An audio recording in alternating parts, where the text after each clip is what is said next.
Halo pemirsa, kembali lagi bersama saya Katarina Amelia di Wanyus Bola. Edisi kali ini kita awali dengan momen penting dari sepak bola dunia. Presiden Federasi Sepak Bola Italia Gabriel Gravina menolak ajakan untuk memboikot Israel pada kualifikasi Piala Dunia 2026. Gravina menegaskan tindakan itu hanya akan merugikan timnas Italia. Informasi lainnya pemirsa, kita terbang ke seputar sepak bola tanah air. Antusiasme luar biasa mengiringi langkah timnas Indonesia di fase keempat kualifikasi Piala Dunia 2026. Tiket laga melawan Arab Saudi di Jeddah langsung habis terjual hanya dalam hitungan jam. Pemirsa, inilah Wanyus Bola selengkapnya.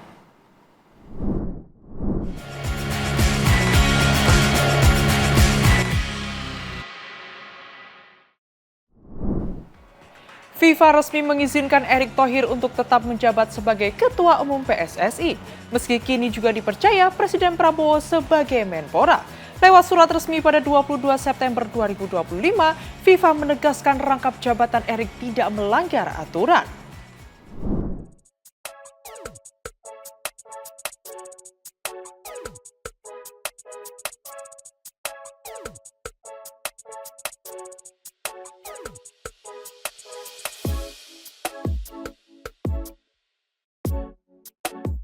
Kepastian mengenai status rangkap jabatan Erick Thohir akhirnya terjawab. Melalui surat resmi yang diterima pada Senin 22 September 2025, FIFA memberikan lampu hijau bagi Erick untuk tetap menjabat sebagai Ketua Umum PSSI meski kini dipercaya Presiden Prabowo Subianto sebagai Menteri Pemuda dan Olahraga atau Menpora. Dalam surat tersebut, FIFA menegaskan bahwa posisi Erick tidak melanggar aturan Federasi Internasional. FIFA menilai rekam jejak panjang Erick di dunia olahraga internasional, baik di level nasional maupun global, membuatnya tetap layak memimpin Federasi Sepak Bola Indonesia. Apalagi, aturan FIFA memang tidak melarang pejabat pemerintah merangkap jabatan di Federasi Olahraga, selama prinsip independensi tetap dijaga. Erick menyambut kabar ini dengan lega. Ia menyebut surat hitam di atas putih dari FIFA menjadi jawaban atas berbagai spekulasi publik soal potensi konflik kepentingan. Erick pun berkomitmen menjaga keseimbangan perannya sebagai Menpora dan Ketua Umum PSSI. Ia menegaskan Kementerian Pemuda dan Olahraga tidak hanya berfokus pada sepak bola, tetapi juga pada peningkatan prestasi di cabang olahraga lain. Dengan mandat ganda ini, ia berjanji memperkuat tata kelola olahraga nasional sekaligus memastikan PSSI berjalan dengan integritas.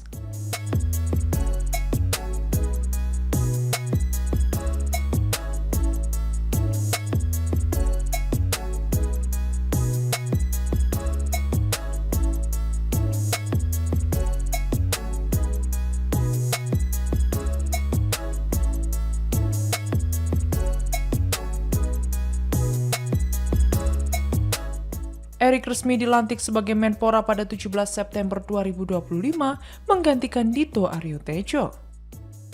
Presiden Prabowo saat itu menyampaikan keyakinan penuh bahwa Erick mampu mengemban dua tugas penting sekaligus. Menurut Erick, keputusan FIFA menjadi momentum besar untuk membawa olahraga Indonesia, khususnya sepak bola, ke arah yang lebih profesional dan berdaya saing global.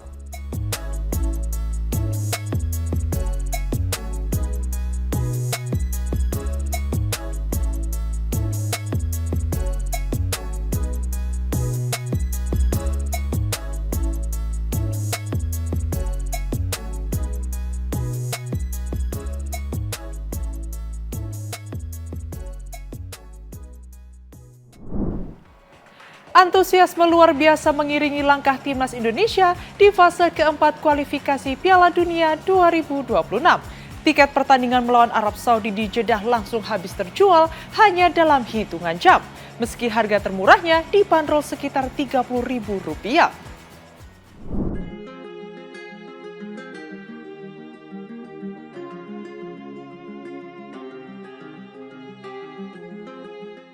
Timnas Indonesia tengah bersiap menghadapi dua laga penting pada fase keempat kualifikasi Piala Dunia 2026 zona Asia.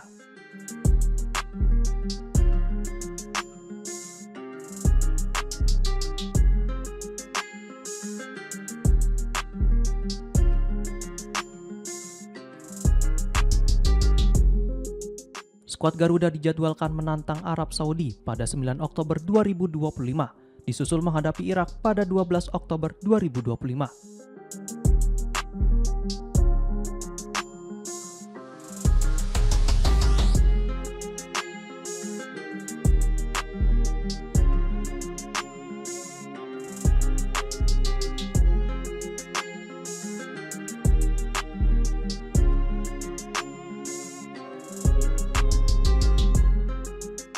Kedua pertandingan akan digelar di King Abdullah Sport City Stadium, Jeddah.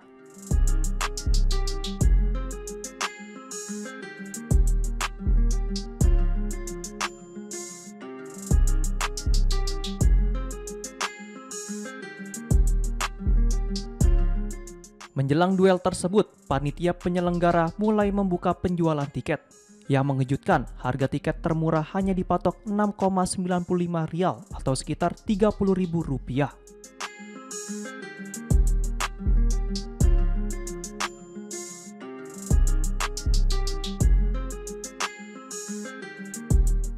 Antusiasme supporter khususnya warga Indonesia di Arab Saudi begitu tinggi.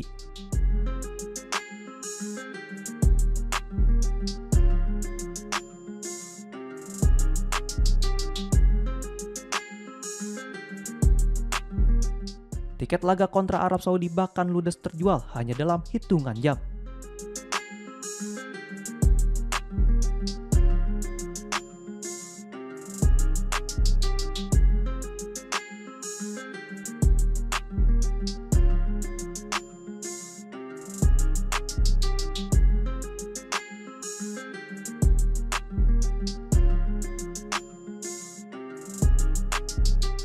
Pantauan pada Rabu 24 September 2025 menunjukkan seluruh kategori tiket untuk laga melawan Arab Saudi sudah habis.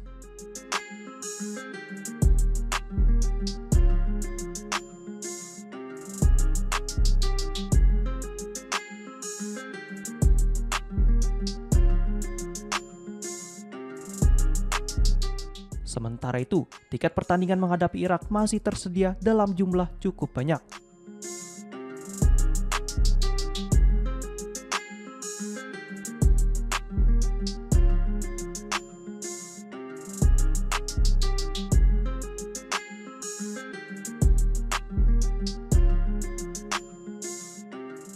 Diketahui, timnas Indonesia sendiri datang dengan modal kepercayaan diri tinggi.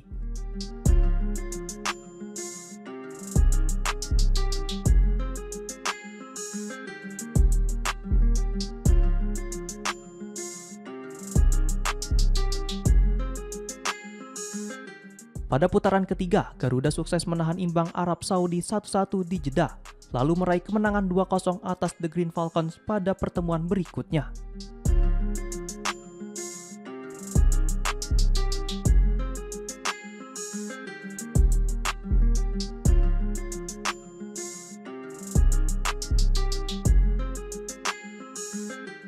Sementara itu, pada fase keempat ini, hanya juara grup yang dipastikan lolos langsung ke Piala Dunia 2026. Adapun tim peringkat kedua harus kembali berjuang melalui babak kelima.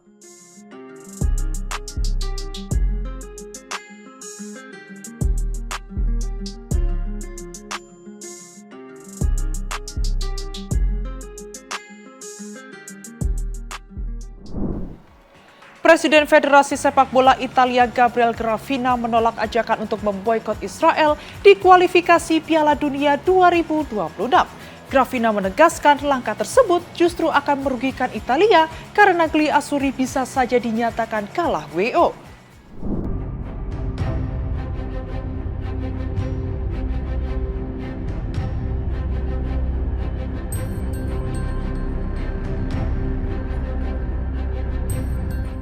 Presiden Federasi Sepak Bola Italia, Gabriele Gravina, menegaskan ajakan memboikot Israel di kualifikasi Piala Dunia 2026 bukanlah solusi. Menurutnya, langkah tersebut justru akan menguntungkan Israel karena Italia berpotensi dianggap kalah walkover atau WO.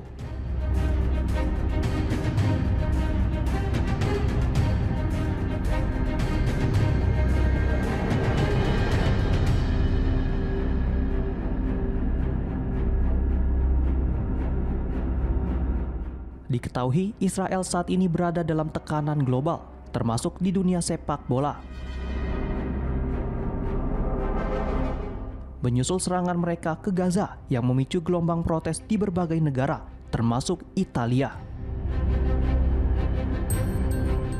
Seruan boikot pun sampai ke Federasi Sepak Bola Italia, namun Gravina menolak ide tersebut.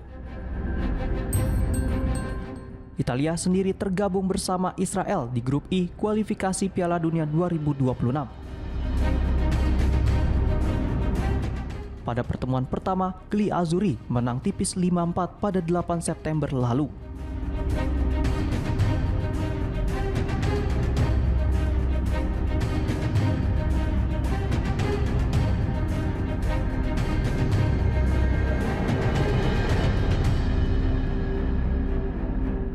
Gravina menilai fokus Italia seharusnya tertuju pada perjuangan lolos, bukan pada isu boikot. Saat ini Italia berada di peringkat kedua klasemen grup I, tertinggal 6 poin dari Norwegia di puncak klasemen dan memiliki jumlah poin sama dengan Israel. Posisi ini membuat situasi Gli Azzurri cukup rentan.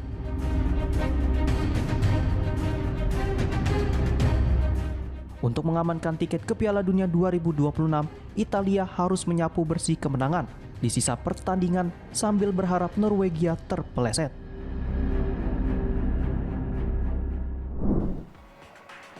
Kegagalan Lamine Yamal meraih Ballon d'Or mendapat respon emosional dari keluarganya.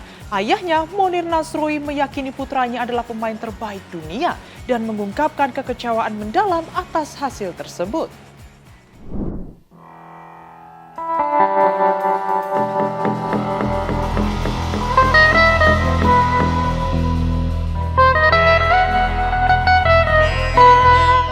Pemain kunci Barcelona, Lamine Yamal, harus mengakui keunggulan Ousmane Dembélé dalam perebutan Ballon d'Or 2025. Gelar pemain terbaik sepak bola dunia itu berhasil disabet oleh bintang Paris Saint-Germain tersebut, setelah berhasil unggul pemungutan suara mengalahkan Yamal.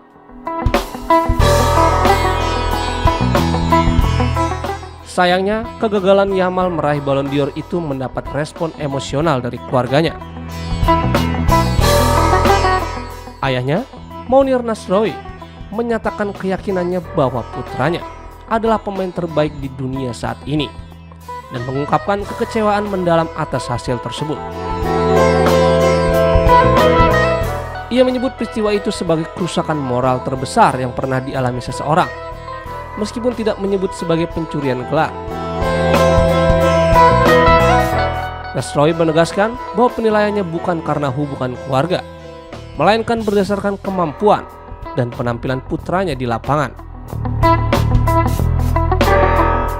Menurutnya, Yamal jauh melampaui para pesaingnya di level dunia selama musim 2024-2025. Lamine Yamal tampil gemilang bersama Barcelona. Ia berhasil membawa Barcelona meraih treble gelar domestik, La Liga, Copa del Rey, dan Piala Super Spanyol, dan menorehkan 18 gol dan 25 assist.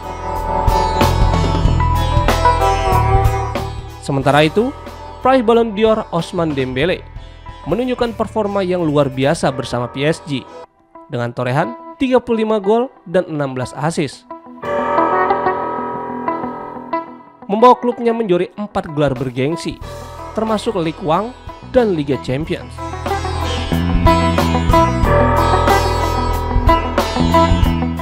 Meski kalah di Ballon d'Or, Lamine Yamal tetap meraih penghargaan Copa Trophy sebagai pemain muda terbaik dunia untuk kedua kalinya. Mengukuhkan statusnya sebagai salah satu talenta muda paling bersinar di sepak bola internasional.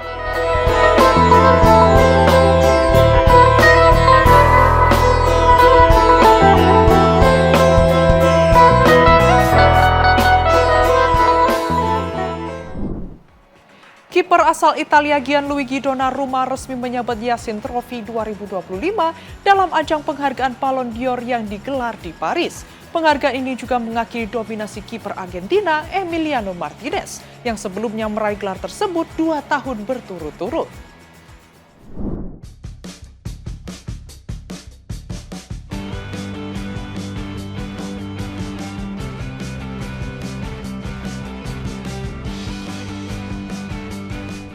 Gianluigi Donnarumma berhasil menyabet gelar Yashin Trophy 2025 dalam ajang penghargaan Ballon d'Or yang digelar di Théâtre du Châtelet, Paris, Selasa, 22 September waktu setempat.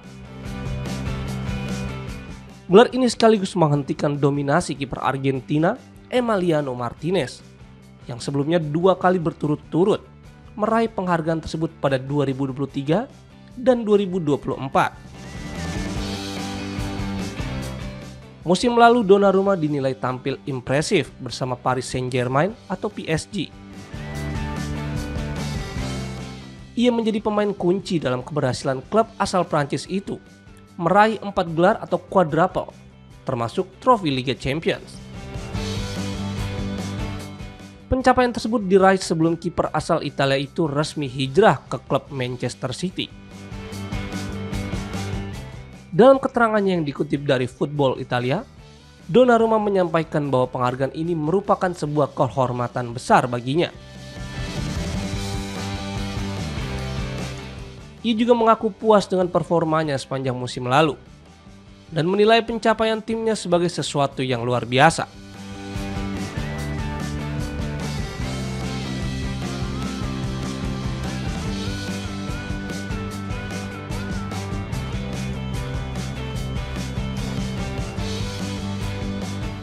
Donnarumma juga menyampaikan rasa terima kasih kepada mantan rekan-rekannya di PSG.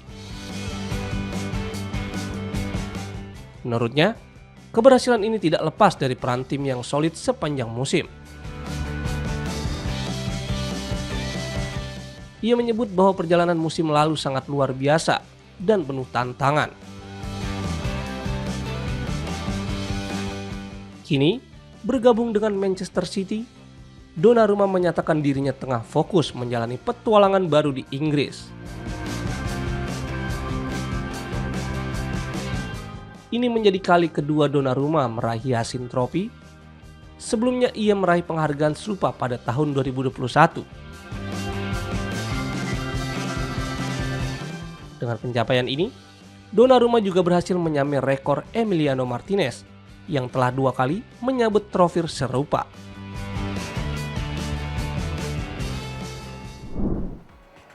Kita hijrah ke olahraga voli. Manisa BBSK resmi mendatangkan setter anyar Gizem Kazan. Rekrutan mengejutkan ini langsung menjadi sorotan publik. Sebagai spekulasi, apakah Gizem bisa menjadi tandem ideal bagi bintang Indonesia Megawati Hangestri di Liga Voli Putri Turki 2025-2026?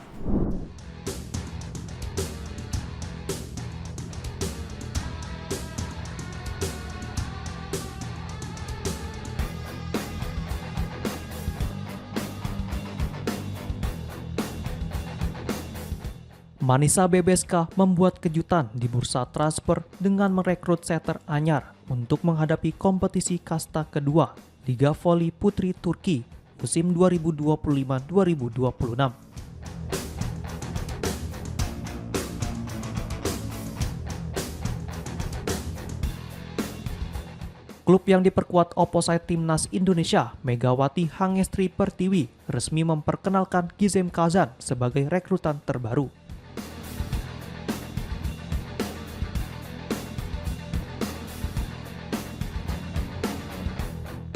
Yang menarik, Gizem bukanlah sosok asing bagi Manisa.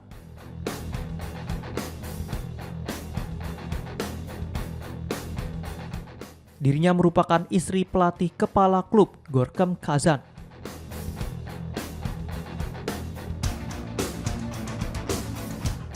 Fakta ini membuat publik ramai menyoroti keputusan klub setelah diumumkan secara resmi melalui akun Instagram Manisa pada Sabtu 20 September 2025.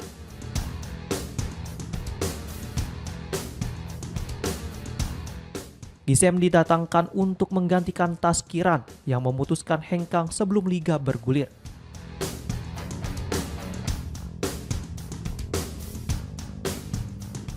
Hadirannya pun memunculkan spekulasi, terutama terkait statusnya sebagai pasangan sang pelatih.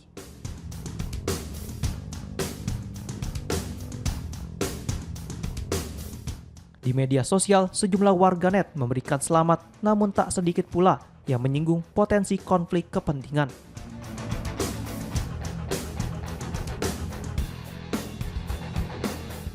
Meski begitu, dari sisi kualitas, Gizem Kazan bukanlah pemain sembarangan.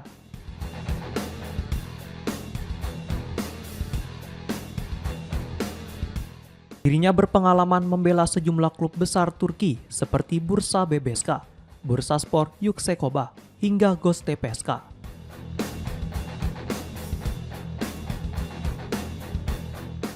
Prestasinya pun terbilang mentereng, termasuk membawa Kale menjuarai Kadinlar 2 pada musim 2018-2019 dan Kadinlar 1 pada 2019-2020.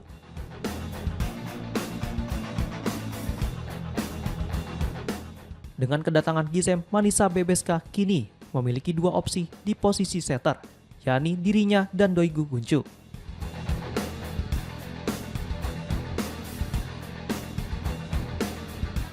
Publik pun menantikan apakah Gizem mampu menjadi tandem ideal bagi Megawati Hangesri musim ini.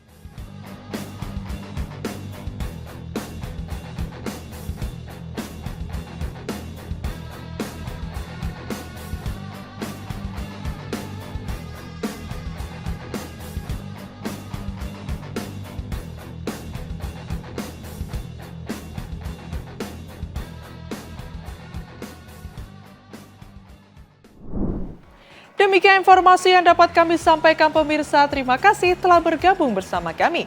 Saya Katrina Amelia dan seluruh tim yang bertugas mengucapkan sampai jumpa di One News Bola berikutnya. Setiap hari pukul 9 malam hanya di kanal YouTube TV One News.com.